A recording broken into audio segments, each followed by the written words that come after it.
السلام عليكم ورحمة الله وبركاته.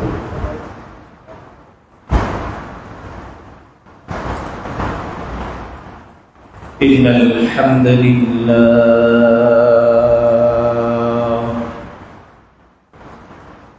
الحمد لله الذي جعل الشمس والقمر بحسبان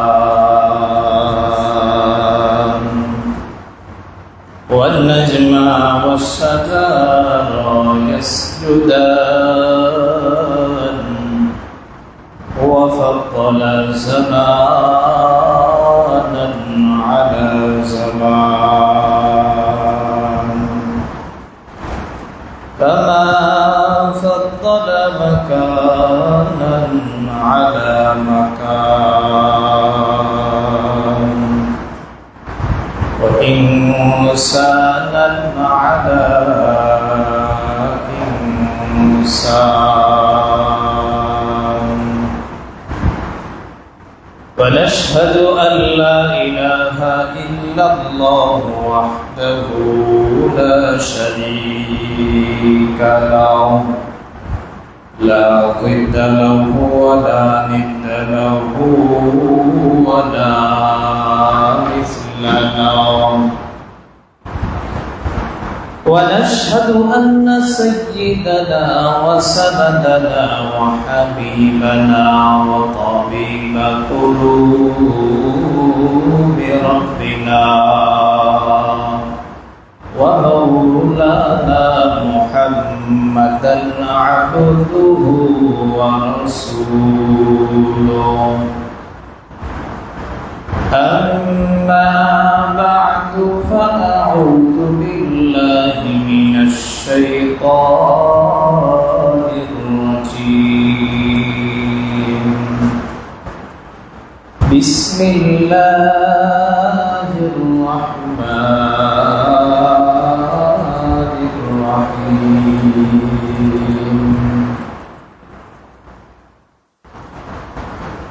من لعنه الله وغضب عليه وجعل منهم القردة والخنازير وعبد الطاغوت أولئك شر مكانا وأضل سبيلا.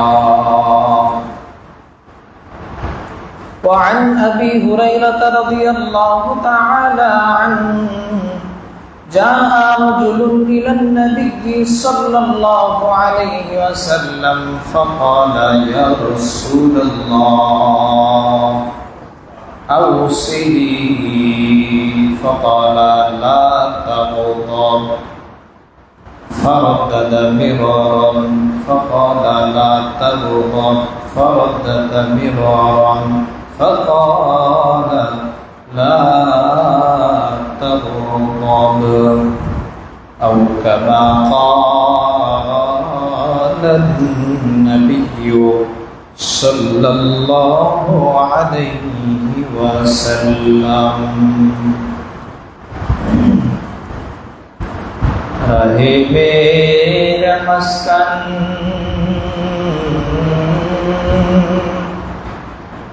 حوالی کعبہ بنے میرا مدفن دیار مدینہ بلغ العلا بکمالہ ایک محبت پوری کشفت تجا من جمالہ حسنت جميع خصاله صلوا عليه وآله مكن سستی نماز پنجگانا فويل للمصلين الذين مسلمانی بود کردن نهادن عینان خود بدستی بخدا بر بصورت आदमी इंसाबुद्दीन अहमदो जेलो निज़क साबुदे हकीकत से तो दुनिया बेखबर है दुनिया की नमाइश पर नजर है नबी गोयम कि अज़ दुनिया जुदा बाश बहर कारे के बाशी बा खुदावा जिससे दुनिया अज़ खुदा का फिल्बुद्दीन माशूम प्रभु फर सिंदुदा अल्हम्दुलिल्लाह सुम्मा अल्हम्दुलिल्लाह रब्बे জালাল মহা রব্বে কারীমের দরবারে অসংখ্য গণিত শুকরিয়া জ্ঞাপন করছি যে মহান মালিক দয়া করে মায়া করে মহব্বত করে ভালোবেসে আজকে পবিত্র দিন জুমার দিন জুমার নামাজ আদায়ের উদ্দেশ্যে আল্লাহ তাআলা আমাকে আপনাকে ভালোবেসে মায়ার চাদরে আগলে দিয়ে উত্তম রূপে গোসল করে সুন্দর পোশাক পরে আতর সুরমা লাগিয়ে সবার আগে আমাদেরকে মসজিদে আসা বসা কোরআন ও হাদিস থেকে গুরুত্বপূর্ণ কিছু তাকরীর বলা ও শোনার তৌফিক দান করলেন। এই জন্য মহান রব্বে কারীমের দরবারে প্রাণ খুলে শুকরিয়া আদায় করে বলি আলহামদুলিল্লাহ। আর আওয়াজ করে প্রাণের সবটুকু ভালোবাসা মহান রব্বুল আলামিনের জন্য প্রকাশ করে আমরা জবান খুলে আরেকবার বলি আলহামদুলিল্লাহ। পাশাপাশি দরুদ ও সালাম পেশ করছি যে নবী মায়ার নবী ফখরে দু আলম দুনিয়ার বুকে না আসলে কুল কায়নাত সৃষ্টি হতো না। তামাম মাখলুকাত পাহাড় পর্বত আসমান জমিন মাখলুকাত নদী নালা খাল বিল কিছুই সৃষ্টি হতো না। সেই নবী মুহাম্মদুর রাসূলুল্লাহ সাল্লাল্লাহু আলাইহি ওয়াসাল্লামের উপরে দরুদ পড়ে একবার বলি সাল্লাল্লাহু আলাইহি ওয়াসাল্লাম। মুহতারাম হাজিরিন,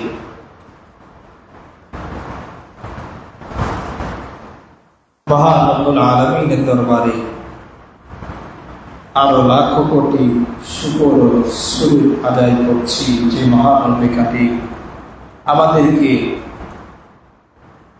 এমন একটা মৌসুম চলতেছে, অনেকে অসুস্থ, অনেকে হসপিটালের বেডে শোয়া আছে, অনেকে ব্যথায় যন্ত্রণায় কাতরাইতেছে।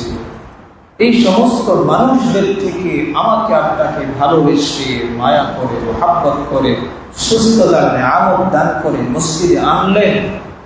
এই জন্য আরেকবার শুকরিয়া তার সামনে আওয়াজ করে বলি আলহামদুলিল্লাহ।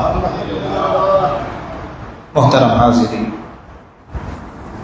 আজকে যে বিষয়ে গুরুত্বপূর্ণ কিছু তাকরীর বলার চেষ্টা করব সেটা হলো আমাদের ভেতরে থাকা অনেক গুনাহগুলা জমা হয়। ভেতরে এক প্রকারের গুনাহ, আমাদের অন্তরের ভিতরে থাকা অনেক গুনাহগুলোর মধ্যে থেকে এক প্রকারের গুনাহ বা অন্যতম একটা গুনাহ হলো রাগ। অন্যতম একটা গুনাহ কি ভাই? রাগ করা। ভিতরে অনেক গুনাহ বসবাস করছে। এই সমস্ত গুনাহগুলোর মধ্যে অন্যতম একটি গুনাহ হলো রাগ। তো এই রাগ সম্পর্কে কিছু আমরা আজকে গুরুত্বপূর্ণ তাকরীর শুনবো। ওমা তাওফীকি ইল্লা বিল্লাহ আলাইহি তাওয়াক্কালতু ওয়া ইলাইহি উনীব। তো আমরা জেনে নিই প্রথম রাগ কাকে বলে। পর্যায়ক্রমে আমরা আলোচনা করব রাগ কাকে বলে। রাগ এটা হলো বাংলা শব্দ। রাগ কি শব্দ ভাই? বাংলা। রাগের আরবি হলো গদব।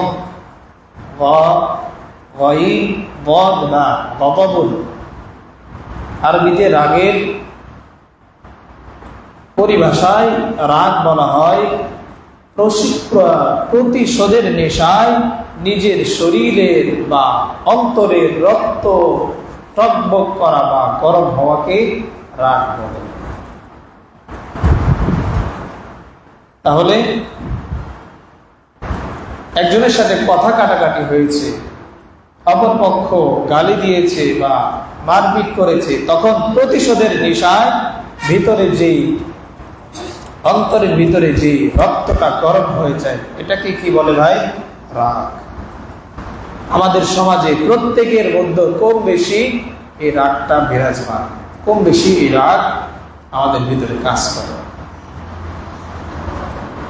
তো আমরা জানবো এই রাগ প্রথমত দুই প্রকার। কত প্রকার ভাই? দুই প্রকার। একটা হচ্ছে প্রশংসনীয় রাগ, অপরটা হচ্ছে নিন্দনীয় রাগ। ভালো রাগও আছে, আবার খারাপ রাগও আছে। তো আসি আমরা প্রশংসনীয় রাগ বা ভালো রাগ, এটা আবার চার প্রকার। কত প্রকার ভাই? বুঝতে হবে ভালো করে। প্রশংসনীয় রাগটা আবার চার প্রকার। এক নম্বর হচ্ছে আমার আল্লাহ তাআলার রাগ। এটা কি প্রশংসনীয় নাকি নিন্দনীয় ভাই বলেন তো? আল্লাহ তাআলার রাগ কখনো নিন্দনীয় হবে? প্রশংসনীয় রাগ।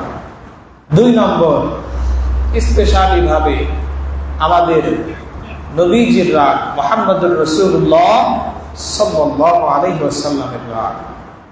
তিন নম্বর, সমস্ত আম্বিয়া ইকরাম, যত নবী দুনিয়ার বুকে এসেছিল তাদের রাগ।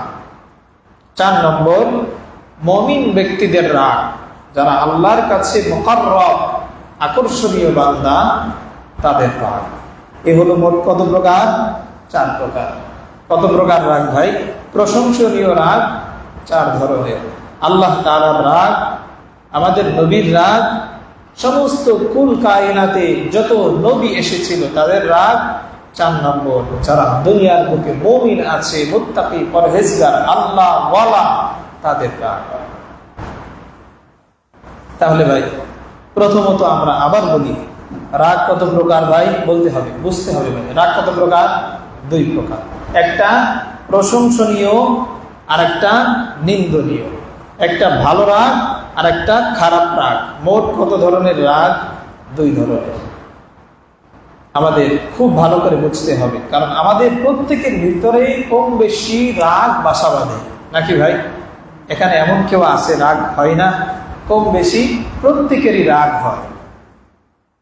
তো আসেন এবার আমরা কোরআন ও হাদিসের আলোকে জেনে নিই প্রশংসনীয় যে চার ধরনের রাগ, এটা প্রশংসনীয় কেন এবং কি কারণে প্রশংসনীয় হয়েছে। নিন্দনীয় রাগ যেটা, এটা আমরা সবার শেষে জানব। প্রথমে আমরা জেনে আসি প্রশংসনীয় রাগ, এটা আল্লাহ তাআলার রাগ। এ ব্যাপারে কোরআনুল কারীম কি বলে আমরা সূরাত আল ইমরান থেকে জেনে আসি। আল্লাহ রাব্বুল আলামিন তার নিজের ভাষায় বলে, মান লাআনাহুল্লাহু ওয়া গাদিবা আলাইহি ওয়া জাআলা মিনহুমুল কিরাদাতা ওয়াল খানাযিরা ওয়া আবাদাত তাগুত উলাইকা শাররুম মাকানাও ওয়া আযাল্লু সাবিলা। আল্লাহ জানায় দেয়, মান লাআনাহুল্লাহ, আমি আল্লাহ যেই বান্দার উপর অভিশাপ দেই, যেই বান্দার উপর আমি আল্লাহ রাব্বুল আলামিন লানত করি, ওয়া গাদিবা আলাইহি, এবং যেই বান্দার উপর আমি রাগান্বিত হই, ওই ব্যক্তির থেকে হতভাগা, কপাল পোড়া দুনিয়ার জমিনে আর কেউ নেই। নাউযুবিল্লাহ। তাহলে আল্লাহ যদি আমার উপর রাগান্বিত হয়, আমার থেকে হতভাগা, কপাল পোড়া দুনিয়ার জমিনে আর কেউ আছে ভাই? কেউ না। আল্লাহ যদি একবার বান্দার প্রতি রাগান্বিত হয়ে যায়, আমার আপনার কপাল পড়তে 1 সেকেন্ডও সময় লাগবে। এই জন্যই আল্লাহ বলেন, মান লা'নাহুল্লাহ, যে বান্দার প্রতি আমি আল্লাহ তাআলা লানত করলাম, অভিশাপ দিয়ে দিলাম। আর ওয়া গাদিবা আলাইহি, যে বান্দার উপর আমি আল্লাহ রাগান্বিত হলাম, গুসা হলাম, গজব করলাম। আমার আল্লাহ বলেন ওই বান্দার থেকে হতভাগা কপাল পোড়া দুনিয়ার জমিনে আর একটাও নাই। আল্লাহ রাব্বুল আলামিন বলে দুনিয়ার জমিন আল্লাহর ইবাদত বন্দেগী করা থেকে, আল্লাহর উপাসনা করা থেকে যখন বিরত থেকে অন্য মানুষেরা ইবাদত করে, আমি আল্লাহ রাব্বুল আলামিনের হুকুমগুলো পালন করা থেকে বিরত থাকে, আমি আল্লাহ রাব্বুল আলামিনের সাথে নাফরমানি করে, ওই সময় বান্দার উপরে আল্লাহ যেই রাগটা করে, এই রাগটা বলেন তো প্রশংসনীয় নাকি নিন্দনীয়? বলতে হবে ভাই, এই রাগটা কি প্রশংসনীয় নাকি নিন্দনীয়? নিঃসন্দেহে প্রশংসনীয়। আল্লাহর অবাধ্যতায় চলবে বান্দা, আল্লাহর নাফরমানি করবে, আল্লাহর আদেশ মানবে না, আল্লাহ ওই ব্যক্তির উপর রাগান্বিত হওয়া, এটা কি ভালো রাগ নাকি খারাপ রাগ? নিঃসন্দেহে ভালো, নাকি ভাই? আল্লাহ যদি আমার আপনার উপর ওই অবস্থায় রাগ করে, যে অবস্থায় আমি আল্লাহ নাফরমানি করতেছি, আল্লাহ আমার উপর রাগ হওয়াটা এটা প্রশংসনীয় নাকি নিন্দনীয়? প্রশংসনীয়। এক নম্বর, কার রাগ গেল? আমার আল্লাহ তাআলা রাগ। দুই নম্বর, আমরা আগে জেনে আসি সমস্ত নবীদের রাগ, এটাও প্রশংসনীয়। পয়গম্বর মূসা কালিমুল্লাহ আল্লাহ রাব্বুল আলামিনের সাথে সাক্ষাৎ করার জন্য তুর পাহাড়ে চলে যায়। উম্মতরা কোথায়? পিছনে। আচ্ছা বলেন তো, মূসার উম্মত কারা? বনি ইসরাঈল। মূসার উম্মত কারা ভাই? বনি ইসরাঈল। এরা হলো পয়গম্বর মূসা উম্মত। পয়গম্বর মূসা কালিমুল্লাহ রবের সাথে সাক্ষাতের জন্য তুর পাহাড়ে চলে যায়। পিছনে তার উম্মত বনি ইসরাঈল, তাদেরকে রেখে আল্লাহর সাথে সাক্ষাৎ করার জন্য যায়। আল্লাহর সাথে সাক্ষাৎ করার জন্য যাওয়ার পর আল্লাহ বলেন, এই পয়গম্বর মূসা, তুমি তোমার উম্মতরে কোথায় রেখে আসলা? আর কেন আমি আল্লাহর কাছে আসলা? জবাব দাও। পয়গম্বর মূসা কালিমুল্লাহ ডেকে বলে, ও মালিক, আজিলতু ইলাইকা রব্বি লিতারদা, আমি তাড়াহুড়া করে আপনার কাছে আসলাম একটাই আশায়, আমি চাই আপনি আল্লাহ আমার প্রতি সন্তুষ্ট হয়ে যান। কে চায়? মূসা চায় আল্লাহ তার প্রতি সন্তুষ্ট হয়ে যান, আল্লাহ তার প্রতি সব থেকে পছন্দনীয় বান্দা হিসেবে তাকে আল্লাহ খেতাব করো, এটা মূসা চায়। এই জন্য দ্রুত উম্মতকে পিছনে ফেলে আল্লাহর কাছে চলে গেল। যখন পয়গম্বর মূসা কালিমুল্লাহ আল্লাহর সাথে সাক্ষাৎ করার জন্য চলে গেলেন, ইতিমধ্যে পিছনে তার উম্মত যারা ছিল তাদের মধ্যে এক দুষ্ট একজন আল্লাহর নাফরমান, সে কিছু স্বর্ণ অলংকার একত্রিত করে একটা মূর্তি বানাইলো। কি বানাইলো ভাই? মূর্তি। মূর্তি বানানোর পর বাকি মূসার উম্মতদেরকে বললেন, মূসা তার পরওয়ারদিগার আল্লাহ মূসাকে ভুলে গেছে। আল্লাহ বলতে কিছু নেই, এই যে আমি গরুর বাছুর বানাইলাম, আজকে থেকে তোমরা এই গরুর বাছুর হলো তোমাদের একমাত্র খোদা, তোমাদের আল্লাহ, এই গরুর বাছুরের ইবাদত করবে। নাউযুবিল্লাহ। সামিরী এত বেয়াদব ছিল। মূসা আল্লাহকে ভুলে গেছে, আল্লাহও মূসাকে ভুলে গেছে, সুতরাং তোমরা আজকে থেকে গরুর বাছুরের ইবাদত বন্দেগী করবে। এইবার পয়গম্বর মূসা কালিমুল্লাহ আল্লাহর সাথে কথোপকথন শেষ করে যখন তার উম্মতদের কাছে ফিরে আসলেন, এই প্রতিমধ্যে দেখলেন সামিরী নামে এক বেয়াদব আল্লাহ রাসূল পয়গম্বর মূসা কালিমুল্লাহর অবর্তমানে কিছু স্বর্ণ অলংকার গলায় একটা গরুর বাছুর তৈরি করলেন। পয়গম্বর হযরত জিবরীল আলাইহিস সালাতু ওয়াস সালামের ঘোড়ার এমন একটা বৈশিষ্ট্য ছিল, যেখানে ঘোড়ার পা পড়তো সেখানে যদি একেবারে মরা মাটি থাকতো, মাটি থেকে ঘাস জন্মাইতো। সুবহানাল্লাহ। জিবরীল আমিনের ঘোড়া পায়ের এতটা বেশি পাওয়ার, যেখান দিয়ে হাঁটতো অটোমেটিক ওই মাটি থেকে ঘাস জন্মাইতো, জীবন লাভ করতো। সামেরি বাসুর বানায়া ওই যে জিবরীল আমিনের ঘোড়ার পায়ের মাটি গালের ভিতরে দেওয়ার সাথে সাথে গরুর বাছুর থেকে হাম্বা হাম্বা আওয়াজ শুরু হলো। এইবার উম্মতরা বলতেছে, আসলেই তো এটাই আমাদের খোদা, আল্লাহ তো নেই, আল্লাহকে তো দেখা যায় না, এই গরুর বাছুর হলো আমাদের খোদা। এবার পয়গম্বর মূসা, কুরআনুল কারীমের ভিতরে ইরশাদ এসেছে, ওয়ালাম্মা রাজা মূসা ইলা কওমিহি গাদবানা আসিফা। মূসা রাগান্বিত অবস্থায় আল্লাহর দরবার থেকে ফিরে এসে তাদের প্রতি এতটাই বেশি রাগান্বিত হলো, ইতিপূর্বে আর কখনো রাগান্বিত হয় না। এই যে পয়গম্বর মূসা তার উম্মতদের উপর রাগান্বিত হলে, এই রাগটা কি প্রশংসনীয় নাকি নিন্দনীয়? ভাই, প্রশংসনীয়। আল্লাহর অবাধ্যতায় চলেছে, আল্লাহর বিপরীতে অন্য কাউকে উপাস্য হিসেবে গ্রহণ করেছে, তাহলে পয়গম্বর মূসা তার উম্মতদের উপর রাগ করবে, এটাই তো স্বাভাবিক নাকি ভাই? এই জন্য এই রাগটাও, 2 নম্বর রাগটাও কি ভাই? নবীদের রাগ প্রশংসনীয়। আরেকটা বিস্তারিত আমরা আলোচনা করবো, আরেকটা আমরা উদাহরণ শুনি। ওয়াদান্নুনি ইযযাহাবা মুগাদিবান ফাযান্না আল্লান নাকদির আলাইহি। জান্নুন, জান্নুন শব্দের অর্থ হচ্ছে মাছওয়ালা নবী। যে মাছ পয়গম্বর হযরত ইউনূস আলাইহিস সালাতু ওয়াস সালামকে গিলে ফেলেছিলেন। হযরত ইউনূস আলাইহিস সালাতু ওয়াস সালামকে কি বলা হয় ভাই? জান্নুন। কি বলে ভাই? জান্নুন। এই জান্নুন ইউনূস নবী যখন তার জাতিকে উপদেশ দিয়ে বললেন, তোমরা আল্লাহর ইবাদত বন্দেগী করো, অন্যথায় হঠাৎ তোমাদের উপর আল্লাহর পক্ষ থেকে গজব নাযিল হবে, তাড়াতাড়ি আল্লাহর ইবাদত বন্দেগী করো। উম্মতরা বলল, আল্লাহর গজব আসে আসুক, আমরা কশ্চিন কালেও আল্লাহর ইবাদত বন্দেগী করব না। নাউযুবিল্লাহ। খুব খেপে গেলেন কে?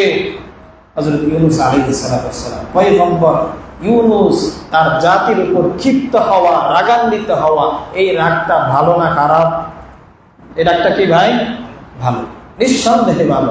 কারণ আল্লাহর অবাধ্যতা করতেছে, আর পয়গম্বর ইউনূস আলাইহিস সালাম তার জাতিকে সতর্ক করতেছে, তার জাতির উপর রাগান্বিত হচ্ছে, এটা নিঃসন্দেহে ভালো গুণ, ভালো রাগ।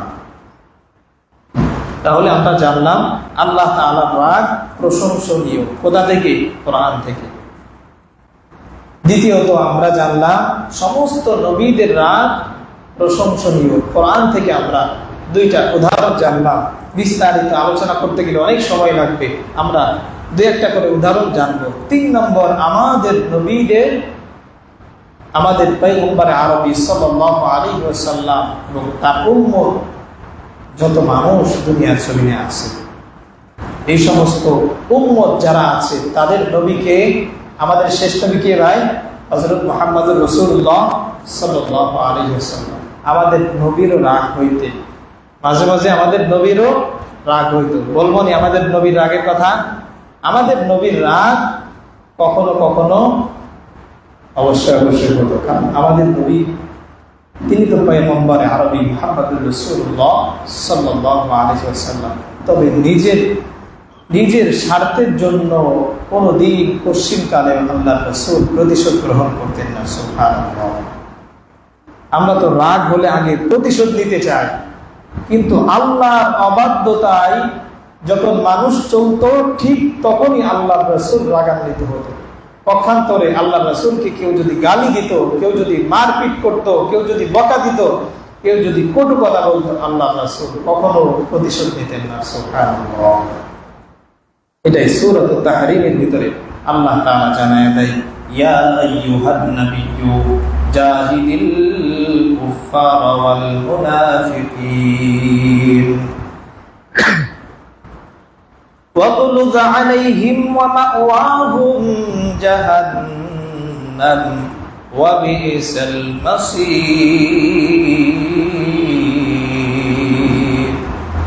3 নম্বর, আমাদের নবীর রাগ প্রশংসনীয়। এই ব্যাপারে আল্লাহ নবীকে জানায় দেয়, ইয়া আইয়ুহান নাবিয়্যু জাহিদিল কুফফার, হে নবী আপনি কুফফার যারা আছে কাফেরদের উপর আপনি জিহাদের ঘোষণা করেন। কে বলে ভাই? আল্লাহ। আমার আল্লাহ বললেন, হে আমার পয়গম্বর মুহাম্মদুর রাসূলুল্লাহ, আপনি কাফেরদের সাথে যুদ্ধের ঘোষণা করেন, জিহাদের ঘোষণা করেন। আর ওয়াগুলুদ আলাইহিম, তাদের উপর আপনি রাগান্বিত হন। আদেশ কে করলো ভাই? আল্লাহ। আল্লাহ যদি নবীকে বলেন আপনি কাফেরদের সাথে জিহাদের ঘোষণা করেন, তাদের উপর রাগান্বিত হন, এই গুণ, এই রাগের গুণটা প্রশংসনীয় নাকি দোষণীয় ভাই? প্রশংসনীয়। আল্লাহ আদেশ করলেন আপনি আপনার জাতির উপর, কাফেরদের উপর রাগ করেন, এটা প্রশংসনীয় নাকি দোষণীয় ভাই? এই রাগটা নিঃসন্দেহে প্রশংসনীয়। তাহলে আল্লাহ রাসূল সাল্লাল্লাহু আলাইহি ওয়াসাল্লাম এই ক্ষেত্রে নবীকে যে উপদেশটা দিলেন আল্লাহ তাআলা রাগ করা, এটা হলো প্রশংসনীয় রাগ। এবার হাদিস থেকে আমরা আল্লাহ রাসূলের রাগ সম্পর্কে একটু জেনে নিই। عن عائشة رضي الله تعالى عنها قالت ما انتقم رسول الله صلى الله عليه وسلم لنفسه قط إلا حرمة الله। পয়গম্বরের স্ত্রী হযরত আয়েশা রাদিয়াল্লাহু তাআলা আনহা তিনি বললেন, আমার স্বামী পয়গম্বর আরবি মুহাম্মদুর রাসূলুল্লাহ সাল্লাল্লাহু আলাইহি ওয়াসাল্লাম কোনদিন নিজের জন্য রাগান্বিত হয় নাই। প্রতিশোধ নেওয়ার আশায় আমার স্বামী পয়গম্বর কখনোই কোনদিন রাগান্বিত হয় নাই, তবে ইল্লা হুরমাতুল্লাহ, একটা কারণে রাগ হইতো, সেটা হলো যখন অবাধ্যতায় চলতো, যখন মানুষ আল্লাহর নাফরমানি করত, তখন আল্লাহ রব্বুল ইজ্জত ওয়াল জালালের ভালোবাসা দিলের ভিতরে রেখে আল্লাহর রাসূল তাদের প্রতি রাগান্বিত হতেন। এই রাগটা হওয়া প্রশংসনীয়। এই রাগটা হওয়া কি ভাই? প্রশংসনীয়। তাহলে আল্লাহর রাসূল কোনদিন মা ইনতাকামা রাসূলুল্লাহ, আমার নবীকে কত মানুষ কতভাবে গালি দিত, পয়গম্বরকে গালি দিত, আব্দুল্লাহর বেটা পাগল, এর থেকে বড় পাগল দুনিয়ার জমিনে আর কেউ নাই। আমার রাসূল মাথাটা নিচু করে চলে যাইত। পয়গম্বর আরবিকে কাফেররা মেরে রক্তাক্ত করে দিত, হাতে পায়ে চাবুক দিয়া মেরে রক্তাক্ত করে দিত। এরপরেও আল্লাহর রাসূল কোনদিন প্রতিশোধ গ্রহণ করেন নাই। এত দয়ার নবী, এত মায়ার নবীকে আমরা পেয়েছি। আমার নবী দয়ার নবী, মায়ার নবী। এজন্যই তো আল্লাহ বললেন, ওয়ামা আরসালনাকা ইল্লা রাহমাতাল লিল আলামিন। আল্লাহর রাসূল হলেন দুনিয়াবাসীর জন্য রহমত। আল্লাহ রাসূল সাল্লাল্লাহু আলাইহি ওয়াসাল্লাম আরেক জায়গায় রাগ করেছিলেন, এটাও আল্লাহর জন্য, নিজের জন্য না। এটা আমরা খুব ভালো করে শুনি। এটাও হযরত আয়েশা রাদিয়াল্লাহু তাআলা আনহা থেকে বর্ণিত, বুখারী শরীফের হাদিস।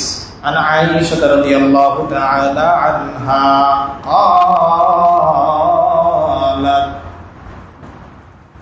قالت قال رسول الله صلى الله عليه وسلم। হযরত আয়েশা রাদিয়াল্লাহু তাআলা আনহা বলেন, একদিন আল্লাহর রাসূল দূর থেকে বাড়ির পথে রওনা হলেন। আমি আয়েশার কামরার দিকে আল্লাহর হাবিব রওনা করলেন। ঘরের দরজার সামনে এসে আল্লাহর রাসূলের চেহারা দেখলাম মলিন হয়ে গেছে। রাগের জ্বালায় আল্লাহর রাসূলের চোখগুলো লাল হয়ে গেছে। আয়েশা অবাক হয়ে বললেন, কি ব্যাপার?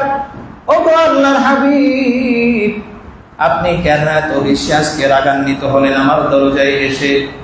আল্লাহর হাবিব আয়েশাকে ডেকে বললেন, হে আয়েশা, তুমি তোমার বাড়ির দরজার সামনে পর্দার দিকে লক্ষ্য করো। আছে নাকি পর্দা মসজিদের? পর্দার সামনে লক্ষ্য করো। আল্লাহর রাসূল বললেন, আমি দেখতে পেলাম এই পর্দার মধ্যে কিছু জীবজন্তুর ছবি। কি দেখতে পাইলেন ভাই? জীবজন্তুর ছবি। ছবিওয়ালা পর্দা দেখে আল্লাহর রাসূল ক্ষিপ্ত হয়ে গেলেন। আল্লাহর রাসূল রাগান্বিত হলেন।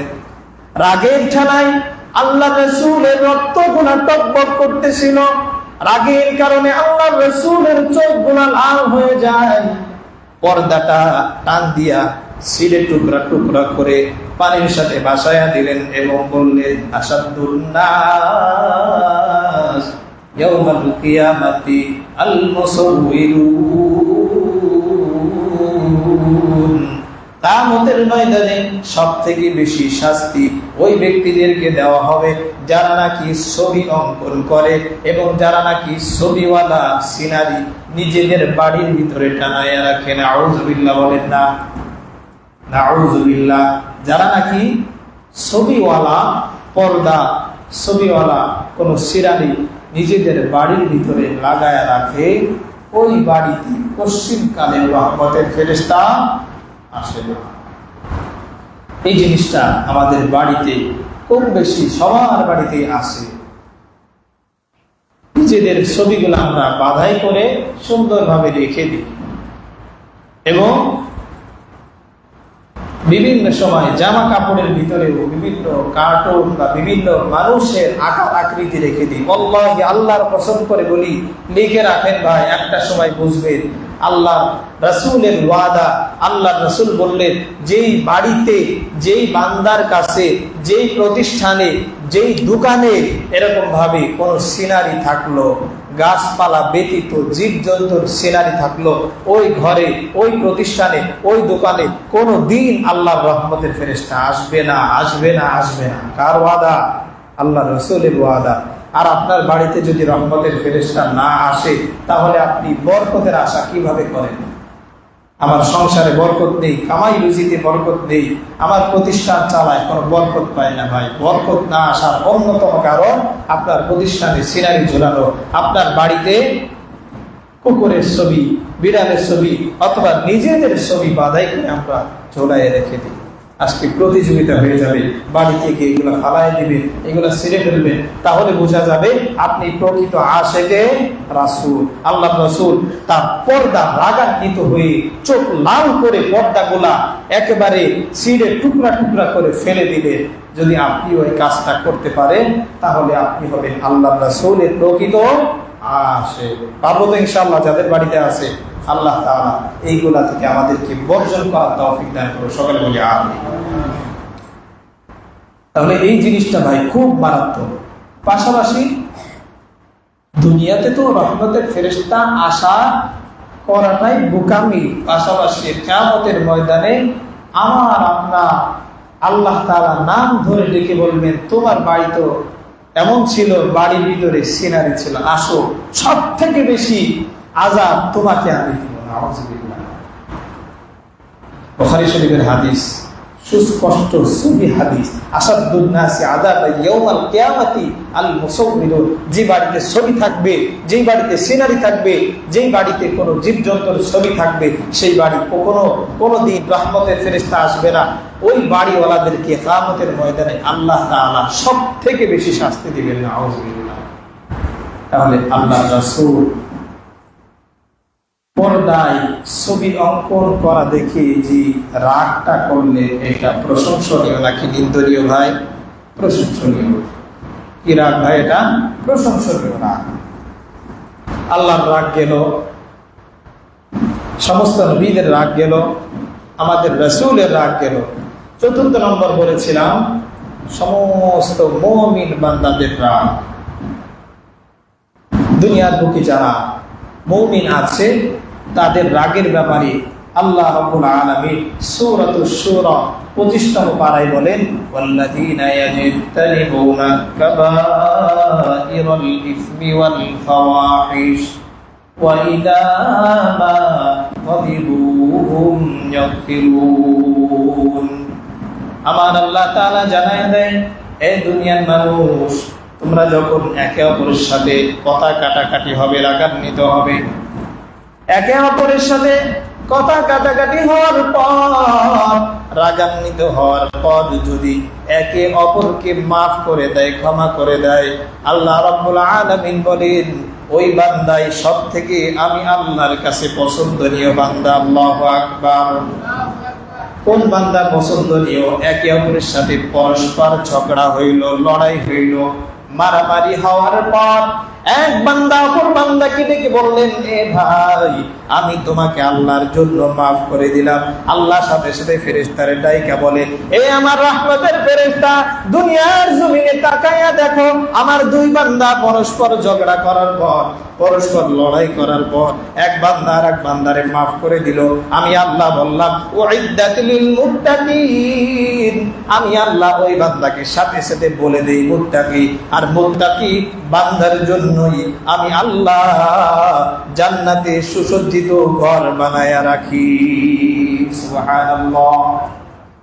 একে অপরকে মাফ করা শিখতে হবে আমাদের।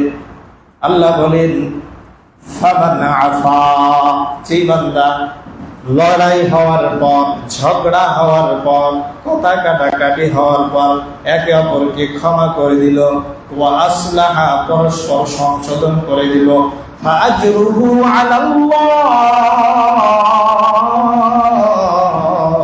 তার প্রতিদান একমাত্র আল্লাহর কাছে সাজানো জান্নাত। ইন্নাহু লা ইউহিব্বুল যালিমিন, আল্লাহ কোনদিন কোশ্চিন কালেও কারোর প্রতি জুলুম করবেন না। জান্নাতে যাওয়ার পর দেখবেন একটা তৈরি করা জান্নাত। অবাক দৃষ্টিতে মুমিন বান্দা বলবে, এই জান্নাত কেমনে তৈরি হলো? আল্লাহ সেদিন বলবেন, তুমি তোমার ভাইকে, তোমার প্রতিবেশীকে তুমি মাফ করে দিয়েছিলে, সেই দিন আমি আল্লাহ খুশি হয়ে আমি আল্লাহ জান্নাতে তোমার জন্য এই বাড়িটা বানায় রাখছি। সুবহানাল্লাহ বলেন না? সুবহানাল্লাহ। তাহলে ক্ষমার গুণ সব থেকে ভালো গুণ।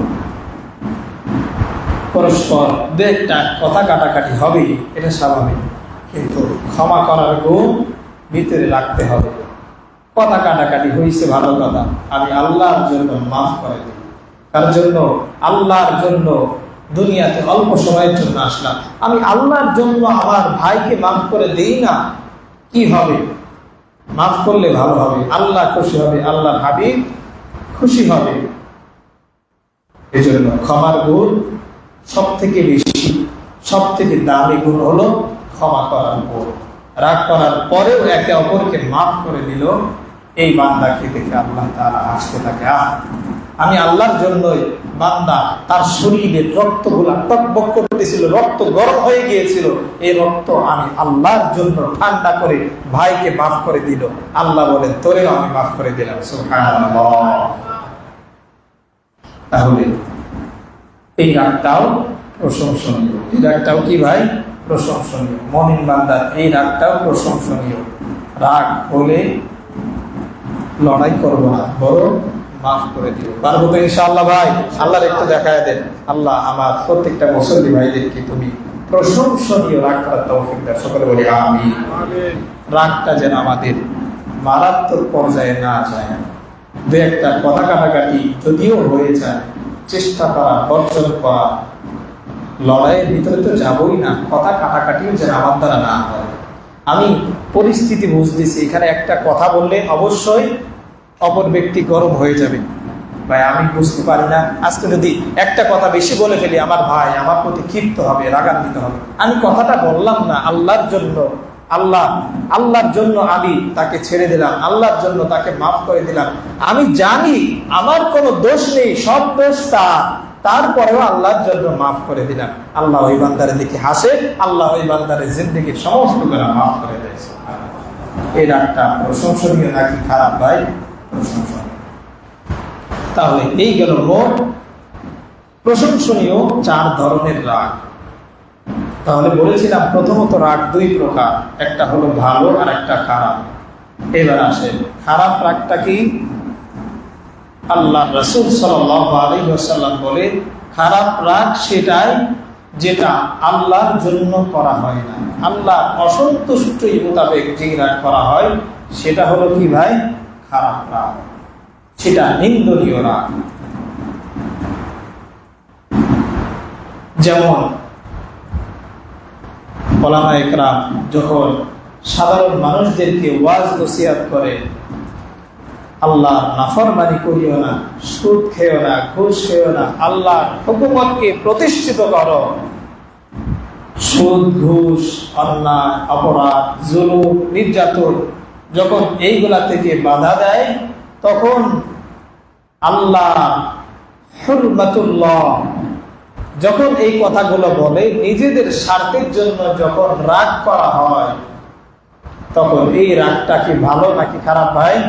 এই রাগটা হলো নিন্দনীয়। ওলামায়ে কেরাম বলে সুদ খেও না, ঘুষ খেও না, আল্লাহ রাসূলের সুন্নাহ দাড়ি কেটো না। এরপরে যারা রাগান্বিত হয়, ক্ষিপ্ত হয়, আমার ব্যক্তিগত বিষয়, আপনি নাক গলানো কি? এই যে রাগ করলো, এই রাগটা কি ভালো না খারাপ বলেন তো ভাই? খারাপ, নিঃসন্দেহে খারাপ। এই রাগটা আল্লাহ রাব্বুল আলামিন যখন বান্দা এই কর্মকাণ্ড দেখে, যখন বান্দা এই কথাগুলা বলার পর রাগান্বিত হয়, আল্লাহ তখন জিদ করে, তুই আজকে রাগান্বিত হইলি, কিয়ামতের ময়দানে আমি আল্লাহ তোর প্রতি রাগান্বিত হব। তখন তুই বুঝবি আমি আল্লাহর রাগ কেমন কঠোর। আল্লাহু গফুরুর রহিম লিল্লাহি ওয়াহিদিল কাহ্হার।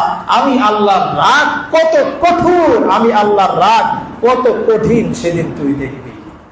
আল্লাহর রাগ এতটাই কঠোর, বান্দা অটোমেটিক ভয়ে থরথর করে কাঁপতে থাকবে। সেদিন রাগ করা ভালো হবে নাকি আজকে সংশোধন হয়ে যাবে ভাই? সংশোধন হয়ে যেতে হবে। ওলামায়ে কেরাম ইসলামের জন্য বলে, সংশোধনের জন্য বলে, এ বিষয়ে আমরা কেউ রাগান্বিত হব না। তাহলে কিয়ামতের ময়দানে আল্লাহ রাব্বুল আলামিনের রাগ থেকে আমরা কি করব? বেঁচে থাকতে পারবো ইনশাআল্লাহ, আশা করা যায়। তাহলে প্রশংসনীয় রাগ সম্পর্কে আমরা জানলাম এবং নিন্দনীয় রাগ সম্পর্কে আমরা জানলাম। আল্লাহর কাছে পানাহ চাই, আল্লাহ আমাদের সকলকে এই নিন্দনীয় রাগ থেকে বেঁচে থাকার তৌফিক দান করুন। সকলে বলি আমিন। সময়ের অভাবে আরেকটা পয়েন্ট ছিল, 6টা কৌশলে যে 6টা কাজ করলে রাগ দ্রুত অটোমেটিক কমে যায়। রাগ কমানোর কয়টা উপায়? 6টা। কয়টা উপায় ভাই? 6টা উপায়। এই 6টা কাজ করলে অটোমেটিক রাগ কমে যাবে ইনশাআল্লাহ। কোরআন হাদিসের আলোকে রাগ কমানোর উপায় কয়টা? 6টা। এই 6টা কাজ করলে অটোমেটিক বান্দার রাগ কমে যায়, কোরআন হাদিস বলতেছে। এবং এই রাগ করার ক্ষেত্রে এই 6টা করণীয় যদি আমি আপনি মানতে পারি, তাহলে আবার 4টা ফজিলত আল্লাহ চাহে তো আগামী সপ্তাহে ইনশাআল্লাহ এই বিষয়ে আলোচনা করব। ওয়া তাওফীক ইল্লা বিল্লাহ, আলাইহি তাওয়াক্কালতু ওয়া ইলাইহি উনীব। যতটুকু আলোচনা করা হইল, আল্লাহ তাআলা সর্বপ্রথম আমাকে এবং আমার প্রত্যেকটা মুসল্লি ভাইদেরকে আমল করার তৌফিক দান করুন। সকলে বলি আমিন। ওয়া আখিরু দাওয়ানা আলহামদুলিল্লাহি রাব্বিল আলামিন। আসসালামু আলাইকুম ওয়া রাহমাতুল্লাহি ওয়া বারাকাতুহু। যারা কবুল জুমা 4 রাকাত সুন্নাত পড়ি না, 4 রাকাত সুন্নাত পড়ি।